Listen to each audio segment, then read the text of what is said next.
Class 10 स्वागत है आपका रिवीजन कर ले चैनल पे। ये जो आपका चैप्टर है जो रैशनलाइज्ड बुक है उसका 58 पेज से ऑलमोस्ट 76 पेज तक ये आपका चैप्टर है। अब इसमें 5 सेक्शंस हैं 4.1, 4.2, 4.3, 4.4 एंड 4.5 और इतने ज्यादा पेजेस में हैं। जैसे आप देखोगे कि 4.1 है वो 4 पेज में है, 58 पेज से लेके 61 पेज में। तो इसको भाई इतना ऑलमोस्ट कितने हो गया 4 पेज को आपको शॉर्टन करके हमने बस एक पैराग्राफ में इसको देखो कैसे किया जा सकता है। इसको आप पढ़ लो, आपका एक पैराग्राफ में सेक्शन खत्म हो जाएगा 4.1।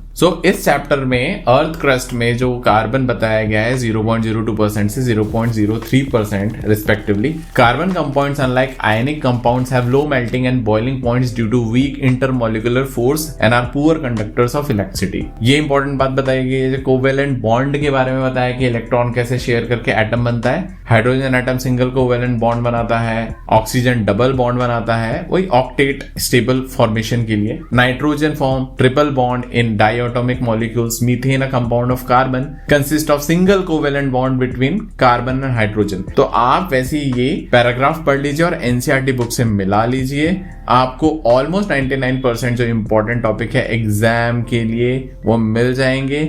और यदि आपको चैप्टर देख करके चक्कर आ रहा हो तो भी आप इन पैराग्राफ्स को पढ़ेंगे तो आपको एक स्टेबिलिटी आएगा और फिर आप चैप्टर को आराम से पढ़ सकते हैं। वैसे इस नोट्स को पढ़ के जाएंगे तो ये बहुत अच्छे रिवीजन नोट्स हैं। उसके बाद में 4.2 वर्सेटाइल नेचर ऑफ कार्बन। यदि आप देखोगे 4.2 सेक्शन जो है ये बहुत बड़ा सेक्शन है और ये 62 पेज से 67 पेज तक ऑलमोस्ट 6 पेज में ये आ रहा है 4.2 सेक्शन। अब इसमें बहुत इंपॉर्टेंट है, ऑलमोस्ट हमने हाईलाइट करके रखा हुआ है। Carbons exceptional characteristics like in its capacity to create covalent bonds and undergo catenation enabling the formation of diverse molecular, यानी कैटेनेशन के बारे में है, लॉन्ग चेन, ब्रांचेस, रिंग्स, इसके बारे में डिटेल थोड़ा सा देखना है, बुक में चले जाओ। Saturated compounds contain only single bond between carbon atom while unsaturated जो होता है उसमें डबल या ट्रिपल बॉन्ड होता है। Organic compounds primarily consist of carbon and hydrogen with additional element like oxygen, nitrogen, sulphur, halogens. ये खत्म हो गया। होमोलोगस सीरीज के बारे में है, denote groups of compound sharing similar functional group but varying chain यानी डिफरेंट चेन्स लेंथ।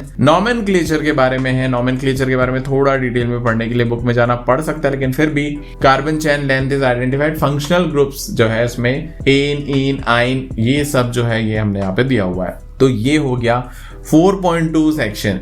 इसको आप देख लीजिए, यानी मेन बातें क्या हैं। यदि आपको थोड़ा डिटेल में कुछ पॉइंट्स देखना है 62 पेज से 67 पेज के बीच में, तो आप 4.2 सेक्शन है जो शॉर्ट में इसमें क्या काम की बातें वो देख करके आप थोड़ा डिटेल कर सकते हैं। बहुत अच्छा आपको फाउंडेशन मिल रहा है रिवीजन का इसमें। तो यहाँ 4.2 सेक्शन ओवर होता है। 4.3 सेक्शन है यदि आप देखोगे ये है 69 पेज से 71 पेज के बीच में और ये 3 पेज का है। Chemical properties of carbon compounds है मेनली। इसमें combustion, oxidation, addition and substitution reactions दिए हुए हैं। ये थोड़ा डिटेल में आप देख सकते हो। Combustion the process of burning carbon और its compound in oxygen generate carbon dioxide, heat and light. बस 3 बातें। Various carbon compounds undergo oxidation reaction converting alcohols to carboxylic acid using oxidising agents like potassium permanganate. बस ये main बातें यदि आप ध्यान में रखोगे तो कितना अच्छा होगा रिवाइज करने के लिए, रिकॉल करने के लिए। Unsaturated hydrocarbon undergo addition reaction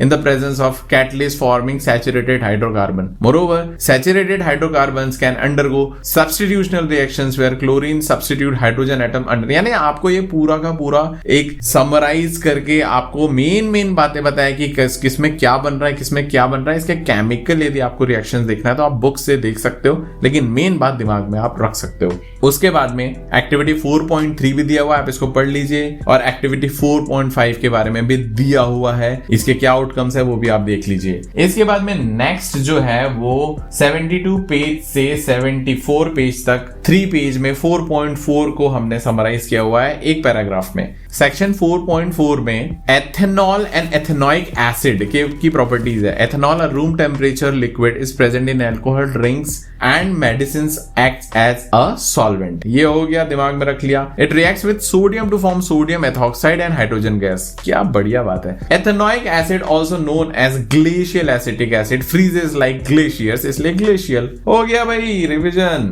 फिर आगे और डिटेल में थोड़ा सा है, इसको आप देख लीजिए, वीडियो लंबा हो जाएगा। Ethanoic acid reacts with sodium hydroxide to form sodium acetate and water and with carbonates and hydrogen carbonates to produce sodium acetate, carbon dioxide and water. तो ये पूरे रिजल्ट्स इसमें दिए हुए हैं दिमाग में रखने के लिए। अब उसके बाद में लास्ट है सोप्स एंड डिटर्जेंट। तो उसमें soaps like one we use for washing work by tiny structure called micelles के बारे में है। Micelles have parts that like water and parts that don't. मतलब देखो कितना सिंपली बताया है कि उसका एक एंड जो रहता है वो हाइड्रोफिलिक होता है, एक हाइड्रोफोबिक होता है, तो उसको सिंपली समझाया है यहाँ पर। एक्टिविटी 4.10 भी दिया हुआ है। We see how soap can clean oil from water by shaking it. In activity 4.11 we compare how well soap works in regular water versus hard water. तो ये आप एक्टिविटी यदि नहीं समझ में आ रही होगी तो एक एक लाइन में आपको समझाने की कोशिश किया है यहाँ पर। Hard water makes soap less effective because it reacts with minerals and forms a scummy layer. Detergents on the other hand work well in hard water because they don't react with minerals. Detergents are like soap but are better for washing clothes and hair because they don't leave scum in hard water. तो ये हुआ भाई आपका 5 paragraph में। अब करो exam का revision. Thank you very much.